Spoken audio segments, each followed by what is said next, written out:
ఓం శ్రీ గురుభ్యో నమః. ఓం శ్రీ మాత్రే నమః. శనిగ్రహము చాలా రోజుల తర్వాత వక్రస్థితిలో ఉన్న శని నవంబర్ 27వ తారీఖున మధ్యాహ్నం 4:04 1 డిగ్రీ 1 నిమిషంలో రుజుమార్గంలో పూర్వాభద్ర 4వ పాదంలో 1 డిగ్రీ 1 నిమిషంలో ఉంటుంది. శని అనుభవాన్ని తెప్పించే గ్రహము. అలానే అనుభవంతో పాటు గుణపాఠాలు, లైఫ్ స్పాను, ఆరోగ్య సంబంధించిన విషయాలు, ఆయు ప్రమాణాలు, కొన్ని రహస్యాలు తెలిపే గ్రహం ఏంటంటే శని. శని గోచారీత్యా సహజంగా 3, 6, 11 స్థానాల్లో సుఫలితాన్ని ఇస్తారు. కొన్ని మిగతా స్థానాల్లో మిశ్రమైన ఫలితాలు, కొన్ని స్థానాల్లో చెడు ఫలితాలు. అంటే ఎల్నాటి శని, అలానే అష్టమ శని, అర్ధాష్టమ శని, పొంగు శని లేదా కంటక శని అంటారు. శని యొక్క ప్రభావం అనేది కొన్ని రాశుల మీద ప్రత్యేకంగా పడుతూ ఉంటుంది. అందులో శని ప్రజెంట్ మీనరాశి వాళ్ళకి జన్మశని నవంబర్ 27 నుంచి, అందులో వక్రస్థితిలోంచి రుజుమార్గంలో వస్తే పరిపూర్ణమైన జన్మశని. కుంభరాశి వాళ్ళకి ద్వితీయ స్థానంలో శని, అలానే మేషరాశి వాళ్ళకి 12వ స్థానంలో శని. ఏదైనా సరే ఒక రాశిని మనం ఏ రాశినైతే వ్యక్తులు ఉంటారో ఆ రాశి వాళ్ళకి వాళ్ళ రాశిలో కానీ 12వ స్థానంలో కానీ అలానే 2వ స్థానంలో ఉంటే దాన్ని ఎల్నాటి శని అంటారు. జన్మశని, వ్యయశని, ద్వితీయ స్థాన శని అంటారు. ఇదే ఎల్నాటి శని. అలానే వాళ్ళ రాశి నుంచి 4వ స్థానంలో ఉంటే అర్ధాష్టమ శనిని, వాళ్ళ రాశి నుంచి 8వ స్థానంలో ఉంటే అష్టమ శనిని, వాళ్ళ రాశి దగ్గర నుంచి 10వ స్థానంలో ఉంటే కంటక శని లేదా పొంగు శని అంటారు. అయితే శని వక్రస్థితిలో ఉన్న ప్రభావం వేరు, శని రుజుమార్గంలో ఉన్న ప్రభావం వేరుగా ఉంటుంది. చాలామంది కలిసిగా కలవర్గంపలాగా అందరూ కూడా ఏం చేస్తున్నారంటే శని వక్రస్థితిలో ఉంటే ఒకటే ఫలితము, రుజుమార్గంలో ఉంటే ఒకటే ఫలితం అని చాలామంది ఆలోచన చేస్తుంటారు. వక్రస్థితిలో ఉన్న రిజల్ట్స్ వేరు, రుజుమార్గంలో ఉండే రిజల్ట్స్ వేరు. ఇవన్నీ కూడా గోచారీత్యా చెప్పబడే ఫలితాలు మాత్రమే.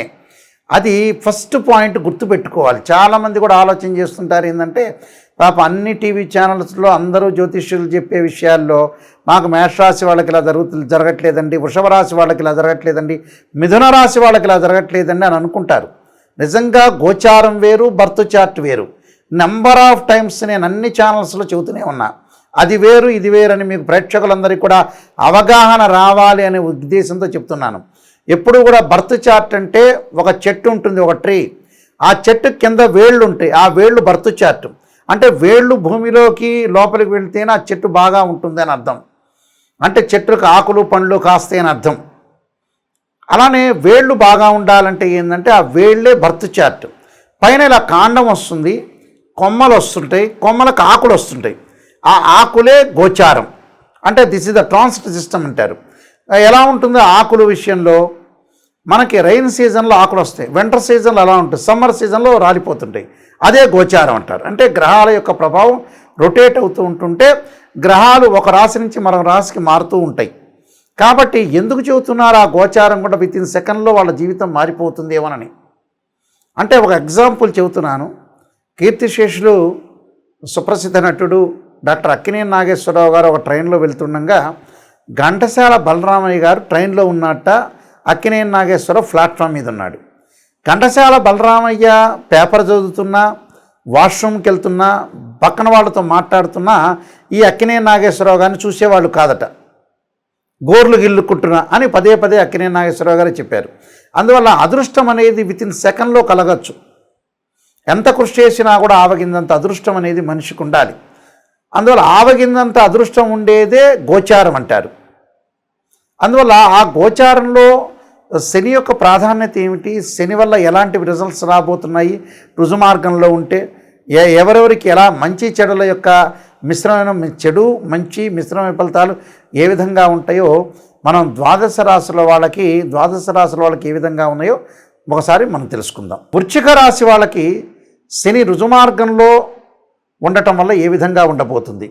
వృశ్చిక రాశి వాళ్ళకి తృతీయ చతుర్థాధిపతి అయిన శని పంచమ స్థానంలో ఉండటం వల్ల ఏ విధంగా ఉండబోతుంది? పంచమ స్థానంలో ఉంటే ఏంటంటే స్థానచలనం జరుగుతుందని శాస్త్ర ప్రమాణం. అంటే కార్యహానిర్, మనస్తాప, జ్ఞాతి వ్యాజ్య, అంటే కలాపకం అంటారు. అంటే ఏమవుతుంది అనంటే ముఖ్యంగా బంధుమిత్రులతో వైర్యాలు, కార్యహాని, మనోవిచారము, జ్ఞాతులతోటి అంటే అన్నదమ్ముల పిల్లలతోటి గొడవలు, తగాదలు మొదలు సంభవించే అవకాశం ఎక్కువ ఉంటుంది. కాబట్టి ఇలాంటివన్నీ సంభవించకుండా మనం జాగ్రత్త పడండి అని ఆపోజిట్ పాయింట్ ఇక్కడ. అలానే నీచ స్త్రీలతో పరిచయాలు ఏర్పరచుకోకూడదు, కష్టాలు వచ్చే అవకాశం ఎక్కువ ఉంటుంది. అంటే హీన స్త్రీ భోగ సంతాప అంటారు.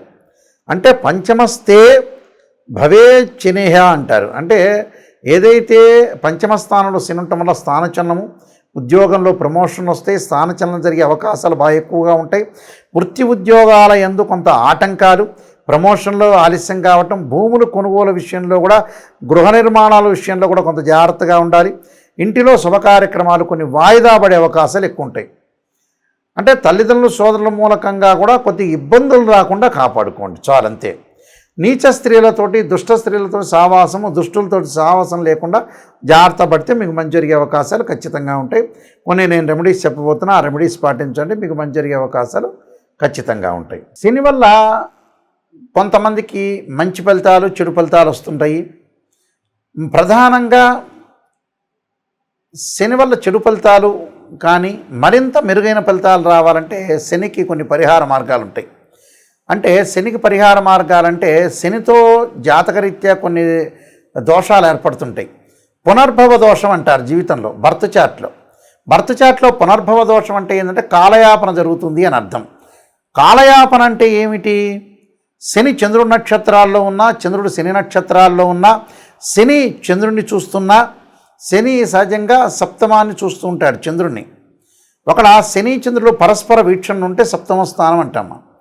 అంటే శని చంద్రుడిని 7th హౌస్లో చూస్తున్నా, చంద్రుడు శనిని 7th హౌస్లో చూస్తున్నా కూడా పునర్భవ దోషం, కాలయాపన జరుగుతుందని అర్థం. అలా శని తృతీయ స్థానాన్ని, దశమ స్థానాన్ని చూస్తాడు. శనికి తృతీయంలో చంద్రుడున్నా, దశమంలో చంద్రుడున్నా కూడా పునర్భవ దోషం ఉంటుంది. అలానే శని రోహిణి, హస్త, శ్రవణ నక్షత్రాల్లో ఉన్న, చంద్రుడు పుష్యమి, అనురాధ, ఉత్తరాభాద్ర నక్షత్రాల్లో ఉన్నా కూడా పునర్భవ దోషం అనేది కలుగుతుంది.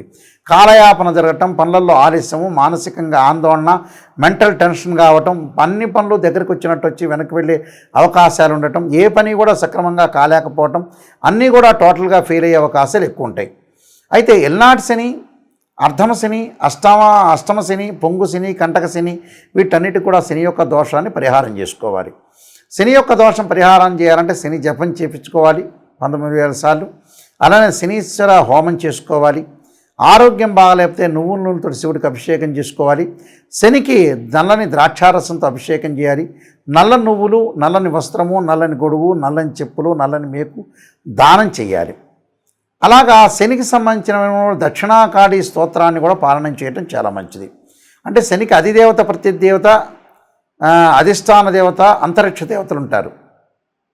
అంటే ఇవన్నీ కూడా మనం చదువుకోవాలి. అంటే శనికి సంబంధించినవి ఏదైతే అధిదేవత, ప్రతిదేవత, అంతరిక్ష దేవత, అధిష్టాన దేవతలు ఉంటారు, వీళ్ళని భక్తిపూర్వకంగా మనం ప్రార్థన చేయటం అనేది చాలా ఇంపార్టెంట్. ఇక్కడ ఆరాధన చేయాలి. అందువల్ల ఇవన్నీ కూడా మనం కరెక్ట్గా చేసుకునేటట్టయితే మనకు పర్ఫెక్ట్ రిజల్ట్స్ వచ్చే అవకాశాలు ఎక్కువగా ఉంటాయి. అయితే మా www.nayakanti.com, nayakanti.in మీరు సంప్రదించవచ్చు. మా గురించి అంతా కూడా నేను 15 పుస్తకాలు రాశాను రాజమండ్రి మోహన్ పబ్లికేషన్ వాళ్ళకి.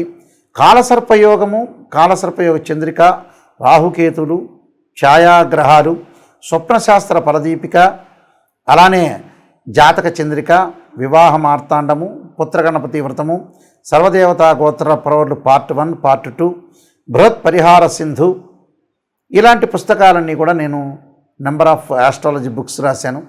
మీరు అన్నీ కూడా తెలుసుకొని చక్కగా ఎలాంటి ఫలితాలు జరగబోతున్నాయి ఆ పుస్తకాల్లో కూడా ఉంటాయి. అలానే జాతకాన్ని నన్ను సంప్రదించవచ్చు. ఆ బుక్స్ ఎవరికన్నా కూడా కావాలంటే మా నెంబర్కి ఫోన్ చేసి తెప్పించుకోవచ్చు. లేకపోతే మోహన్ పబ్లికేషన్ వాళ్ళైనా కూడా మీరు సంప్రదించవచ్చు. అయితే నిజాన్ని తెలుసుకోండి. మీరు ఏదైతే మా ద్వారా ఖచ్చితంగా నిజాన్ని తెలుసుకొని ముందుకు వెళ్ళటం అనేది చాలా ఇంపార్టెంట్. ఎప్పుడూ కూడా నిజాన్ని తెలుసుకోకుండా మనం మోసం చేసుకోవటం వల్ల మనకి నష్టమే తప్పితే ఎదుటివాడికి ఏమి ఉండదు. మనం నష్టపోయినట్టే. నిజంగా చెప్తానంటే ఈ వీడియో అంతా కూడా మీరు చూడండి, ప్రతి వీడియో కూడా చూస్తూ ఉండండి. అన్ని రహస్యాలు, అన్ని విషయాలన్నీ కూడా మీకు చెప్తాను. జాగ్రత్త పడండి. జీవితంలో డబ్బు ఎక్కడ ఖర్చు పెట్టాలో తెలుసుకోండి, డబ్బులు ఎక్కడ పొదుపు చేయాలో చూసుకోండి. ఈ మధ్యకాలంలో మంచి విషయాలకు డబ్బు ఖర్చు పెట్టట్ల. అలానే మానవుడు దిగజారిపోవడానికి కూడా కారణం అదే అవుతుంది. కాబట్టి అన్ని విషయాలు మీరు ఇంటి వాస్తు ప్రకారంగా కూడా మాకు కాల్ చేయొచ్చు. అలానే మేము మ్యాథమెటికల్ క్యాలిక్యులేషన్లో జాతకాన్ని చూస్తాము. రాశిచక్రము, నవాంశము, భావచక్రము, సప్తమాంశము, దశమాంశము, త్రింశాంశము, ఇలాంటి అంశచక్రాలు కొన్ని ఉంటాయి. యాక్చువల్గా అంటే D16 చార్ట్స్ అంటారు. దశలు, ఏ దశలు కలిసి వస్తాయి, ఏ దశలు కలిసి రావు. అలానే వైదిక astrology, KP astrology, BV Raman సంబంధించిన రిజల్ట్స్, నేనే నెంబర్ ఆఫ్ ఆస్ట్రాలజీ బుక్స్ రాశాను. తెలుగు అండ్ ఇంగ్లీష్లో కూడా మీకు లభ్యమవుతాయి. వాటికి సంప్రదించవచ్చు. మా www.nayakanti.com.in చూడొచ్చు. నా వీడియోలు కూడా మీరు చూడొచ్చు. నాయకంటి మల్లికార్జున శర్మ అని మీరు యూట్యూబ్లో కొట్టినా, గూగుల్లో కొట్టినా కూడా మీరు సెర్చ్ చేయొచ్చు. ఎందుకంటే ఎప్పుడూ కూడా ఈ మధ్యకాలంలో సరైన ఆస్ట్రాలజర్స్ దొరకట్లేదని మాకు చెబుతున్నారు. ఎందుకంటే mathematical calculation important. Open heart అంటే ఓపెన్ హార్ట్గా చెప్తాం. అంటే open heart with Nayakanti Mallikarjuna Sharma ఓపెన్గా చెప్తాము. మేము చెప్పేటప్పుడు జాతకంలో మీరు వాయిస్ రికార్డింగ్ పెట్టుకోండి. నిజంగా ఎలాంటి ఫలితాలు జరగబోతున్నాయి. గోచారం వేరు, బర్త్ చార్ట్ వేరు. గోచారం ఎప్పుడు కూడా 20% సపోర్ట్. బర్త్ చార్ట్ అనేది 80% అని పదే నీకు ప్రతి ఛానల్లో కూడా నేను చెబుతున్నాను. ఇలాంటివన్నీ కూడా మీరు అనుసరించి ముందుకు వెళ్ళండి. మా వెబ్సైట్ని మీరు చూడండి, మా బుక్స్ చదవండి, మాతో సంప్రదించండి. ఏదైనా సరే మీరు కాల్ చేసేవాళ్ళు డైరెక్ట్గా నా కాల్కే వస్తుంది. ఇది కూడా గమనించి ప్రత్యేకంగా నిజాన్ని తెలుసుకోండి. మీరు మోసం చేసుకోవద్దండి. అన్నీ కూడా నేను చెప్పిన పరిహారాలు పాటించండి. దాన్ని ప్రత్యేకంగా నిజమైన రెమెడీస్ అనేవి చెబుతాను. ఈ మధ్యకాలంలో అసత్యమైన రెమెడీస్ వస్తున్నాయి, అవన్నీ కూడా పాటించండి. వేదంలో లేదు ఆ రెమెడీస్. ఋగ్వేదం, యజుర్వేదం, సామవేద, అధర్వణ వేదాల్లో ఏదైతే రెమెడీస్ ఉన్నాయో, లాల్ కితాబ్ రెమెడీస్ నార్త్ ఇండియా నుంచి వచ్చేవి, అవి ఫలించేవి కాదు. చూడండి, కృతయుగం, ద్వాపరయుగం, కలియుగాల్లో కూడా యజ్ఞయాగాది క్రతువులే చేశారు. కానీ ఉప్పు దీపం పెట్టండి, ఆ నువ్వుల నీళ్ళని తీసుకొచ్చి ఈశాన్యంలో పెట్టి ఒక పుష్పాన్ని వేయండి, తర్వాత వచ్చేటప్పటిగా మాకు ధనం కలగాలంటే ఎక్కడ వేరే వాళ్ళ ఇంటి ముందు కొబ్బరికాయ కొట్టండి. ఇవన్నీ కూడా ఫేక్ రెమెడీస్. ఎక్కడ ఏ వేదంలో కూడా చెప్పలేదు, నిరూపించలేరు కూడా. శాస్త్రీయంగా ఆలోచన చేయండి, శాస్త్రీయ విధానాన్ని అనుసరించండి, మ్యాథమెటికల్ క్యాలిక్యులేషన్తోనే ముందుకెళ్ళండి. చాలామంది కూడా మ్యాథమెటికల్ క్యాలిక్యులేషన్ తెలియదు. వాళ్ళకి ఎన్ని డిగ్రీల్లో ఉంటే ఉచ్చ, ఎన్ని డిగ్రీల్లో ఉంటే నీచా అని చాలామంది తెలియదు. అలాంటి వాళ్ళందరూ కూడా చాలామంది చెబుతున్నారు. కాబట్టి సరైన ఆస్ట్రాలజీని సంప్రదించి ముందుకెళ్తే మీకు మంచి జరుగుతుంది. మీకు శని యొక్క అనుగ్రహం ఉండాలని ఆశిస్తూ సర్వే జనా సుఖినో భవంతు.